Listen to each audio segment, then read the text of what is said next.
सर्वमङ्गलमाङ्गल्ये शिवे सर्वार्थसाधिके शरण्ये त्र्यम्बके गौरी नारायणि नमोस्तुते। सर्वस्वरूपे सर्वेशे सर्वशक्तिसमन्विते भयभयस्त्राहिरो देवी दुर्गे देवी नमोस्तुते। मित्रों नमस्कार, मैं आचार्य जगन्नाथ शर्मा आप सभी का इस धार्मिक कार्यक्रम में स्वागत करता हूं, अभिनंदन करता हूं। पवित्र नवरात्र चल रहे हैं और हम सब लोग शक्ति की उपासना कर रहे हैं।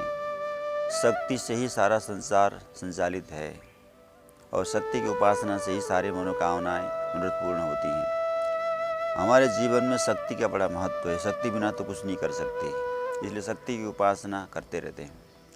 बहुत सारे भक्तों ने, लोगों ने ये जिज्ञासा प्रकट की है कि शक्ति की उपासना कैसे करनी चाहिए और क्या क्या फ़ायदे होते हैं, और हम जो पाठ करते हैं दुर्गा सप्तशती का, उसका संक्षिप्त कथा क्या है। मूल पाठ में कथा समझ में नहीं आती लोगों को, इसलिए नहीं पढ़ते हैं, लेकिन उसका संक्षिप्त और सार गरीबित तरीके से हमें कथा समझ में आ जाए। प्रथम चरित्र महाकाली का चरित्र, द्वितीय चरित्र महालक्ष्मी जी का चरित्र, तृतीय चरित्र महासरस्वती चरित्र, ये समझ में आ जाए तो हमें और अच्छा लगता। ऐसा लोगों ने जिज्ञासा प्रकट किया है, तो उसी के बारे में मैं दुर्गा सप्तशती के बारे में कुछ बताने जा रहा हूँ। संसार में सभी प्राणियों के लिए मातृभाव की महती महिमा है। मानव अपनी सबसे अधिक श्रद्धा स्वाभाविक रूप से माता के ही चरणों में अर्पित करता है, क्योंकि सर्वप्रथम माता की ही गोद में उसे लोक दर्शन का सौभाग्य प्राप्त होता है। इसलिए माता ही उस सभी प्राणियों की आदि गुरु के रूप में प्रतिष्ठित है। उसकी करुणा और कृपा बालकों की लौकिक तथा पारलौकिक कल्याण का आधार है। इसलिए मातृदेवो भव, पितृदेवो भव, आचार्य देवो भव, इन श्रुति वाक्यों में सबसे पहले माता का ही स्थान है, जो भगवती महाशक्ति स्वरूपिणी देवी तथा समष्टि स्वरूपिणी संपूर्ण जगत की माता है। वे ही संपूर्ण लोकों में कल्याण का मार्ग प्रदर्शित करती हैं और ज्ञान गुरु का स्वरूप भी है। वास्तव में महाशक्ति ही परब्रह्म के रूप में प्रतिष्ठित है, जो विभिन्न रूपों में अनेक विध लीलाएँ करती रहती हैं। उन्हीं की शक्ति से ब्रह्मा विश्व का सृजन करते हैं, विष्णु पालन करते हैं और शिव संहार करते हैं। अतः यही जगत का सृजन पालन संहार करने वाली आदि नारायणी शक्ति हैं। वे ही महाशक्ति 9 दुर्गाओं तथा 10 महाविद्याओं के रूप में प्रतिष्ठित है, और वे ही शक्ति महाशक्ति देवी अन्नपूर्णा, जगतधात्री, कात्यायनी, ललिता तथा अम्बा है। गायत्री, भुवनेश्वरी, काली, तारा, बगला, षोडशी, त्रिपुरा, धूमावती, मातंगी, कमला, पद्मावती, दुर्गा आदि देवियाँ इन्हीं भगवती के ही रूप हैं। यही शक्तिमती है और शक्ति है। माँ भगवती अनंत हैं, वे ही शक्तिमती हैं और शक्ति हैं, नर है और नारी भी हैं। वे ही माता, धाता, विधाता, पितामह आदि स्वरूप प्रतिष्ठित हैं। अभिप्राय है कि परमात्मा स्वरूपिणी महाशक्ति अनेक शक्तियों के रूप में होकर सर्वत्र क्रीड़ा करती है। शक्ति क्रीड़ा जगत सर्वम, संपूर्ण जगत शक्ति की क्रीड़ा लीला स्थल है। शक्ति से रहित हो जाना ही शून्यता है।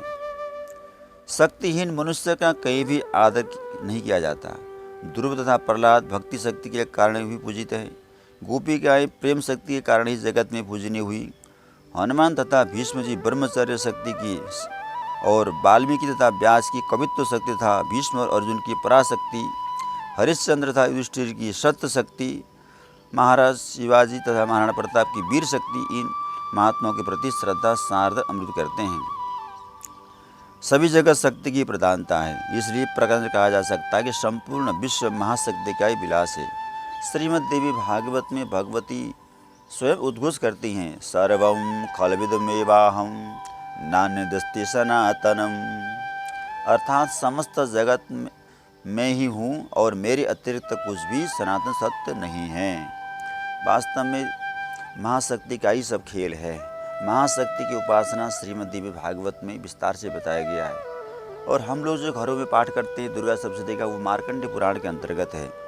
और मार्कंडेय पुराण विशाल पुराण है, उसमें देवी जी की महिमा विस्तार से बताया गया है। पर परात्पर ब्रह्म ब्रह्मा आदि संकल्प एक, मैं एक हूँ और मैं अनेक हो जाऊँ, जो सृष्टि की उत्पत्ति का मूल कारण है। वर्तते सर्वभूतेषु शक्ति सर्वात्मना नृपः सर्वशक्तिधीनस्तु प्राणी भवति सर्वदा। देवी का स्वरूप सब देवताओं का शक्ति समूह है। यही शक्ति देवताओं की रक्षा के नित्य होने पर उत्पन्न होकर दैत्यों से देवताओं की रक्षा करने के लिए वचन देती है। संपूर्ण देवताओं की शक्ति ही शक्ति है। इत्यं यदा यदा बाधा दानवोत्था भविष्यति तदा तदा उत्तरयाहं करिष्यामि संशयम्। माँ दुर्गा की आराधना से आद्य काल से देवताओं असुरों को अपने अभिष्ट की स्थिति प्राप्त हुई और देवी भागवत में कहा गया है आराध्या परमा शक्ति सर्वैरपि सुरासुरैः नातः परतरं किंचित अधिकं भुवनं त्रये। अर्थात समस्त देवता दानव परम शक्ति की आराधना करते हैं। इससे बढ़कर तीनों भुवनों में कुछ भी श्रेष्ठ नहीं है। जिससे शक्ति की उपासना करने वाला स्वयं शक्ति हो जाता है, क्योंकि शक्ति ही संध्या सावित्रिता परम जननी रूप संपूर्ण ब्रह्मांड को धारण कर उत्पत्ति पालन तथा अंत में सब जीवों का संहार करने वाली होती है। शक्ति की उपासना करने वाला कल्याणमयी बुद्ध तथा उत्तम गति को प्राप्त करता है, क्योंकि जहाँ भोग है वहाँ मोक्ष नहीं है और जहाँ मोक्ष है वहाँ भोग नहीं है। फिर भी शक्ति साधकों के लिए दोनों को एक साथ सुलभ है।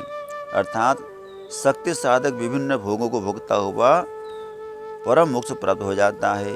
श्रीमद् देवी भागवत में व्यास जी कहते हैं यत्रास्ति मोक्षो नहि तत्र भोगो यत्रास्ति भोगो नहि तत्र मोक्ष श्री सुंदरी सेवनपराणाम भोगंच मोक्षंच करस्तएव। इस प्रकार मनुष्य जन्म पाकर शास्त्रोक्त विधि से शक्ति का पूजन कर मनुष्य सुख के भागी बन सभी बाधाओं को मुक्त होकर धन धान्य पशु पुत्र आदि संपत्ति से मन हो मुक्त हो जाता है। भगवान शंकर पार्वती से दुर्गा सरस्वती के स्तोत्र में का महिमा वर्णन करते हुए हम कहते हैं भगवान शंकर कहते हैं पार्वती नात परतम स्तोत्रम किंचिदस्ति वरानने भुक्ति मुक्तिप्रदम पुण्यम पावनानां च पावनम। उसी आद्य शक्ति दुर्गा की उत्पत्ति तथा महात्मा वेद व्यास जी ने मार्कंडेय पुराण में श्रीमद् देवी भागवत पुराण में किया है। दुर्गा सप्तशती में मार्कंडेय पुराण के अंतर्गत जो 700 श्लोकों में किया गया है वर्णन किया गया है, बड़ा उसका महत्व है। नवरात्रि में इसी का पाठ किया जाता है। पाठ करने से पूर्व कवच अर्गला कीलक और नवाण मंत्र का जप करना चाहिए। उसके बाद पाठ प्रारंभ करना चाहिए। फिर जब पाठ 13 अध्याय पूर्ण हो जाए तो फिर नवाण मंत्र का जप करना चाहिए और तीनों रहस्यों का पुनः फिर पाठ करना चाहिए। इस प्रकार मतलब जो है संपूर्ण पाठ हो जाता है। दुर्गे स्मृता हर शिवीतिमशेष जंतु स्वस्ते स्मृता मतिमतीव शुभां ददासि दारिद्र दुख भयहारिणिका तु धन्य सर्वोपकार करणाय सदा दृचित्तः। देवता लोग कहते हैं हे माँ दुर्गे आप स्मरण मात्र से ही सब जीवों का भय निवारण करती हैं और स्वस्थ मनुष्यों द्वारा चिंतन करने पर उन्हें परम कल्याणकारी बुद्धि देती हैं। हे दुख दरिद्र और भयहारिणी देवी आपका चित्त परोपकार के निमित्त सदैव द्रवित रहता है, ऐसा दूसरा कौन है। हे दुर्गा देवी मैं आपको प्रणाम करता हूँ। इस प्रकार देवता लोग माँ भगवती की उपासना करते हैं। तो यहाँ तक तो थोड़ा परिचय हुआ। अब दुर्गा सप्तशती में जो कथा है महात्मा है, प्रथम चरित्र, दूसरा मध्यम चरित्र और उत्तम चरित्र, महाकाली का, महालक्ष्मी माँ सरस्वती, उसका विस्तार से जानते हैं। इसका वर्णन करते हुए व्यास जी कहते हैं मनु के राज्याधिकार में सूरत नाम का एक चैत्रवंशी राजा हुए। शत्रुओं ने जब उनका राज्य खजाना सेना छीन ली तब वे शक्ति प्राप्ति हेतु मेधा ऋषि के आश्रम में पहुंची। इसी समय पुत्र स्त्री से निकाले गए समाधि नाम की एक वैश्य से उनकी भेंट हो जाती है। राजा और वैश्य दोनों मेधा ऋषि के पास पहुंचे और उन्हें प्रणाम कर पूछा महाराज कृपा करके बताएं कि जिन विषयों में द्वेष देखकर भी ममतावश हम दोनों का मन उनमें लगा रहता है, क्या कारण है कि ऐसा मोह नष्ट नहीं हो रहा है।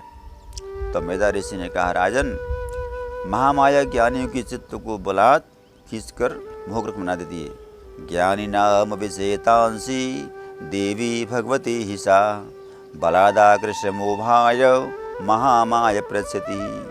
ऋषि ने कहा, राजन, महामाया ज्ञानियों के चित्त को बलात् खींचकर मोहग्रस्त बना देती है। ऐसा सुनकर राजा ने उस महादेवी के विषय में प्रश्न किया। तो ऋषि ने कहा, हे राजन, वे भगवती नित्या हैं, उनसे सारा विश्व व्याप्त है। वे जब देवों के कार्य हेतु आविर्भूत होती हैं तब उन्हें उत्पन्ना कहा जाता है। राजा और वैश्य के पूछने पर ऋषि ने उस महाशक्ति के 3 चरित्रों को सप्तशती में वर्णन किया है। तो राजा के सूरत के पूछने पर मेधा ऋषि ने जो बताया उसके बाद में ऋषि कहते हैं, देखो, प्रलय के पश्चात शेष सैया पर योग निद्रा में निमग्न भगवान विष्णु के कान से मल निकला। कान के मल से 2 असुर पैदा हुए, मधु और कैटभ। 2 असुर उत्पन्न हुए और वे विष्णु भगवान की नाभि से कमल पर स्थित ब्रह्मा को खाने के लिए उद्यत हुए। तब ब्रह्मा ने भगवती योग निद्रा की स्तुति की, उनसे प्रार्थनाएं की, भगवान विष्णु को जगा दीजिए। ब्रह्मा जी ने योग निद्रा से प्रार्थना की, भगवान विष्णु को जगा दीजिए, उन्हें असुरों के संहार उद्धार कीजिए, उन असुरों को विमोहित कर दीजिए और श्री भगवान द्वारा उनका वध करवाइए। तब महाशक्ति ने ब्रह्मा को दर्शन दिया। भगवान श्री विष्णु योग निद्रा से उठकर असुरों से युद्ध करने लगे और युद्ध करते करते 5000 वर्ष व्यतीत हो गए। दोनों असुरों को योग निद्रा द्वारा मोहित कर दिए जाने पर उन्होंने भगवान से वरदान मांगने को कहा। अंत में उसी वरदान के अनुसार वे भगवान विष्णु द्वारा मृत्यु को प्राप्त हुए। ये प्रथम चरित्र है। अब मध्यम चरित्र। ऋषि कहते हैं, राजन, प्राचीन काल में महिषासुर नाम का एक अत्यंत महाबली असुर ने जन्म लिया।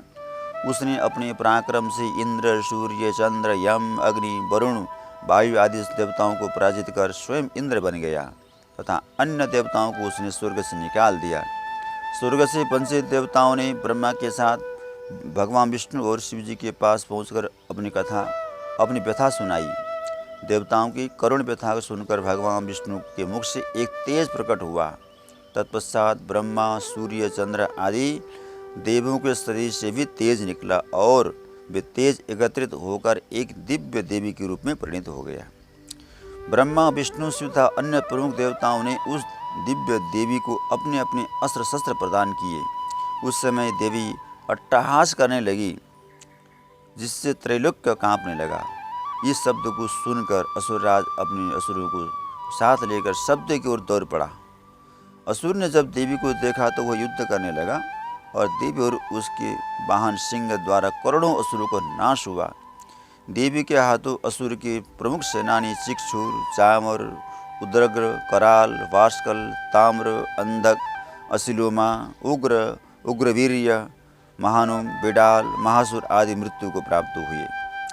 तब महिषासुर महिष, हस्ती, मनुष्य आदि का रूप धारण करने लगा और भगवती से युद्ध करते हुए अंत में मारा गया। अपने समस्त शत्रुओं के मारे जाने पर प्रसन्न हो देवताओं ने महाशक्ति की स्तुति की और वर मांग की, हे माँ, हम लोग जब दानवों द्वारा विपदग्रस्त हो, दानवों द्वारा पीड़ित हो, तब आप हमारी रक्षा करें, आपदाओं से हमें विमुक्त करें तथा आपके इस चरित्र को पढ़ने सुनने वाला प्राणी संपूर्ण सुख ऐश्वर्य से संपन्न हो जाए। इस प्रकार देवताओं ने प्रार्थना की। माँ ने तथास्तु कहकर महाशक्ति ने देवताओं को इच्छित वरदान दिया और तत्काल माँ भगवती अंतर्ध्यान हो गई। तो यहाँ तक चतुर्थ अध्याय पूरा हो जाता है। अब पंचम अध्याय से लेकर 13वें अध्याय तक माँ सरस्वती जी का चरित्र है, उत्तम चरित्र है। ऋषि कहते हैं, राजन सुनो, पूर्व काल में शुंभ और निशुंभ नाम के 2 महापराक्रमी दैत्य हुए।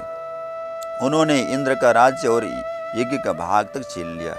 वे दोनों सूर्य, चंद्र, कुबेर, यम, वरुण, पवन और अग्नि के अधिकारों के अधिपति बन गए। तब समस्त देवता हिमालय पर पहुंचकर करुण भाव से हृदय से माँ भगवती को अनेक रूप प्रार्थना करती हैं। या देवी सर्वभूतेषु विष्णुमाय सभ्यदा नमस्तस्यै नमस्तस्यै नमस्तस्यै नमो नमः। देवताओं ने अनेक प्रकार से देवी की स्तुति की। उन्होंने देवताओं से पूछा कि आप लोग किसकी स्तुति कर रहे हैं। उसी समय पार्वती जी के शरीर से शिवा नाम की एक देवी निकली और कहने लगी, शुंभ निशुंभ से पराजित होकर स्वर्ग से निकाले गए वे सारे देवता मेरी स्तुति कर रहे हैं। पार्वती के शरीर से निकलने के कारण अंबिका कौशिकी कहलाई और उसकी निकल जाने पर से पार्वती कृष्ण वर्ण हो गई तथा काली का नाम धारण कर हिमालय पर रहने लगी। परम सुंदरी अंबिका जो शुंभ निशुंभ के भृत्य चंड और मुंड ने देखा तो दोनों ने जाकर शुंभ से उसके अतुल सौंदर्य की प्रशंसा की। शुंभ ने चंड मुंड की बात सुनकर सुग्रीव नाम के दूत को भेजा और कहा कि उसको लेके आओ। दूत देवी के पास जाकर मधुर वाणी में शुंभ के ऐश्वर्य की प्रशंसा करते हुए उनसे विवाह करने की सलाह दी। देवी ने कहा कि जो मेरे बल दर्प को नष्ट कर दे, मुझे युद्ध में पराजित करेगा, मैं उसी से विवाह करूंगी। यह मेरी अटल प्रतिज्ञा है। सुग्रीव नाम के दूत ने शुंभ के पास जाकर भगवती अंबिका की प्रतिज्ञा का सुनाई। असुर ने क्रोधित होकर देवी को पकड़कर लाने के लिए असुर धूम्रलोचन को फिर भेजा, किंतु देवी के ओंकार मात्र से वो भस्म हो गया। पुनः असुर राज ने चंड मुंड को भारी सेना के साथ भगवती कौशिकी को पकड़ के लाने के लिए भेजा। तब उसके सिर से भयानक काली देवी प्रकट हुई और काली ने उनका सेना सहित नाश कर दिया और चंड मुंड का सिर काटकर अंबिका के पास ले गई। इस कारण उनका नाम चामुंडा देवी हुआ। इसके पश्चात 8वें अध्याय में शुंभ ने दैत्यों की सेना कुंभकुल और के दैत्य कोटिवीर धूम्राक्ष कालक ब्रह्म आदि दैत्यों को भगवती को पकड़ने के लिए भेजा। तब उस समय ब्रह्मा विष्णु रुद्र कार्तिवीर्य नृसिंह इंद्र शक्तियों की उस युद्ध करने पहुंची। सारी देव शक्तियाँ एकत्रित हो गई। उन देव शक्तियों के साथ महादेव भी युद्ध करने के लिए आए और महादेव जी भी आकर चंडिका का रूप अंबिका से बोले, इन असुरों को शीघ्र मारकर मुझे तृप्त करो। इसके बाद चंडिका देवी के शरीर से एक और शक्ति प्रकट हुई और महादेव से बोले कि आप जाकर शुंभ और निशुंभ से पाताल जाने को कहो और देवताओं का यज्ञ भाग वापस करो या युद्ध में मृत्यु को प्राप्त हो जाओ। इस प्रकार शिव को दूत बनाकर भेजने से देवी का एक नाम पड़ गया शिवदूती कहलाई। शिव के कहने पर भी असुर युद्ध के लिए युद्धस्थल पर डटे रहे। शिव जी के समझाने पर भी असुर नहीं माने और युद्ध करने के लिए आए। भगवती ने देव शक्तियों की सहायता से दैत्यों का संहार प्रारंभ किया। भगवती की आज्ञा से चामुंडा ने रक्त बीज के रक्त को पी लिया। रक्त बीज मृत्यु को प्राप्त हुआ। तत्पश्चात निशुंभ भगवती से युद्ध करने के लिए लगा और भगवती के हाथों मारा गया। अब तो क्रोधित होकर शुंभ ने भगवती से कहा, औरों का सहारा लेकर युद्ध करती हो, ऐसा तुझे अभिमान है। भगवती ने बोला, ये सब मेरी शक्तियाँ हैं और ये सब मुझ में ही विलुप्त हो जाएंगी। ऐसा कहकर शक्तियाँ भगवती में ही प्रविष्ट हो गई और शुंभ भी भगवती के पराक्रम से मारा गया। देवताओं ने प्रसन्न होकर अंबिका की स्तुति की। अंत में प्रसन्न होकर देवी बोली, संसार का उपकार करने वाला वर मांगिए। तो देवताओं ने कहा, हमारे शत्रु जब जब उत्पन्न हो आप उनका नाश करें, हमें आश्वस्त करें। सर्वाबाधा प्रशमनम तैलोक्यस्य खिलेश्वरी एवं मय त्वयाकारम मस्वद्वैरी विनाशनम। हे माँ, जब जब हमारे शत्रु उत्पन्न हो तब तब आप हमारे शत्रु को नाश करके हमारी रक्षा करो। इस प्रकार देवताओं ने भगवती से प्रार्थना की। भगवती आद्य शक्ति ने एवमस्तु कहा और भविष्य में 7 बार भक्तों की रक्षा के लिए अवतार लेने की कथा दुर्गा सप्तशती के पाठ का महात्म्य में बताता है। तो इस प्रकार दुर्गा सप्तशती का यहाँ पर 11वां अध्याय पूरा हो जाता है। भगवती की उत्पत्ति और प्रभाव की 3 चरित्र की कथा सुनकर मेधा ऋषि ने राजा सूरत और समाधि नाम के वैश्य को भगवती की उपासना करने का आदेश दिया। दोनों ने 3 वर्ष तक माँ भगवती की कठोर आराधना की। अंत में भगवती ने प्रसन्न होकर राजा सूरत को पुनः उनके राज्य की प्राप्ति तथा वैश्य को ज्ञान प्राप्ति का वरदान दिया। उस वरदान के प्रभाव से राजा सूर्य से उत्पन्न होकर श्रावणी नाम के मनु हुए। इन कथाओं से यह अध्ययन से प्राप्त ज्ञान प्राप्त होता है कि संसार के मनुष्य उससे अवश्य सीख लें। जैसे मेधा ऋषि को आत्मज्ञान हुआ तो मुक्त हुए, वैश्य को ज्ञान प्राप्त होकर मोक्ष को प्राप्त हुआ, सूरत राजा ने कर्म किया तो दोबारा राज्य की प्राप्ति की, देवता भी जब भोग के प्रति आसक्त होते हैं तो उन्हें स्वर्ग से बहिष्कृत होना पड़ता है। ब्रह्मा जब शरणागत हुए तो उन्हें आश्रय प्राप्त हुआ। राक्षसों को जब तमोगुण, अहंकार, काम, क्रोध, दर्प, बल, ममत्व आदि प्राप्त हुई तो नाश को प्राप्त हुए। इसलिए हमें भी तमोगुण, अहंकार, काम, क्रोध का त्याग कर ज्ञान प्राप्त कर फल की इच्छा न करते हुए संसार में कर्म करना चाहिए। तो माँ भगवती की जो उपासना करते हैं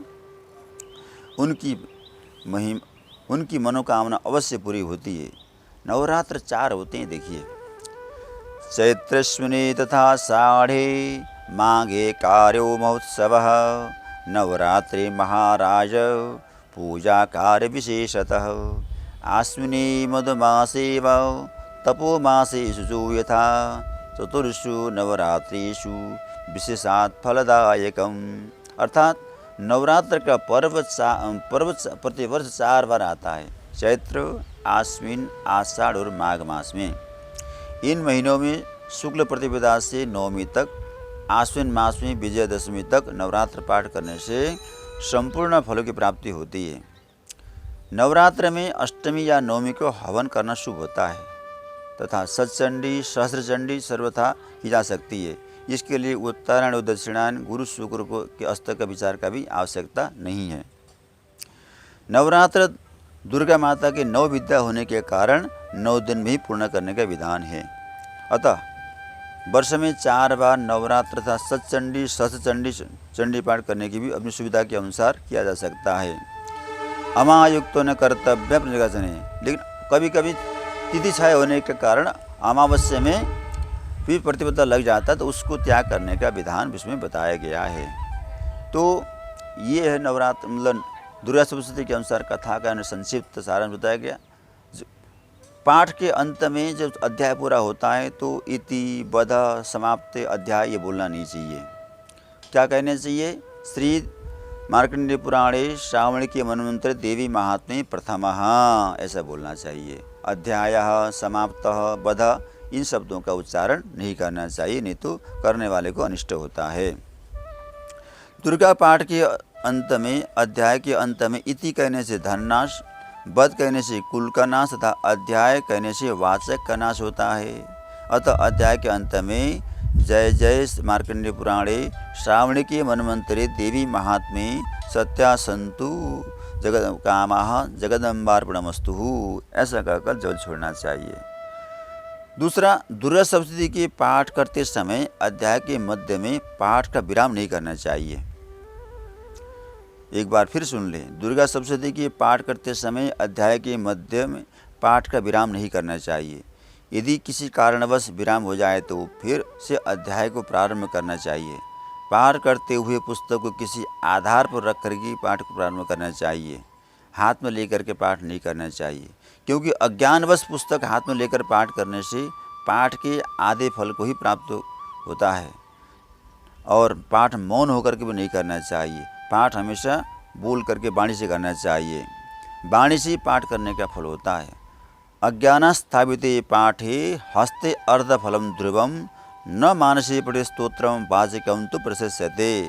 जाप मौन होकर के करना चाहिए, पाठ वाणी से बोल करके करना चाहिए, इतना ध्यान रखना चाहिए। तो यहाँ तक मैंने दुर्गा जी की महिमा और पाठ की विधि बताई और संक्षिप्त रूप से मार्कंडेय पुराण के अंतर्गत दुर्गा सप्तशती के 3 चरित्रों का कथा सुनाई। आप लोग दुर्गा की आराधना करें। माँ भगवती की कृपा से आपके घर में सुख शांति हो, धन धान्य की वृद्धि हो। माँ भगवती को करते हैं प्रणाम, कथा को देते हैं विराम।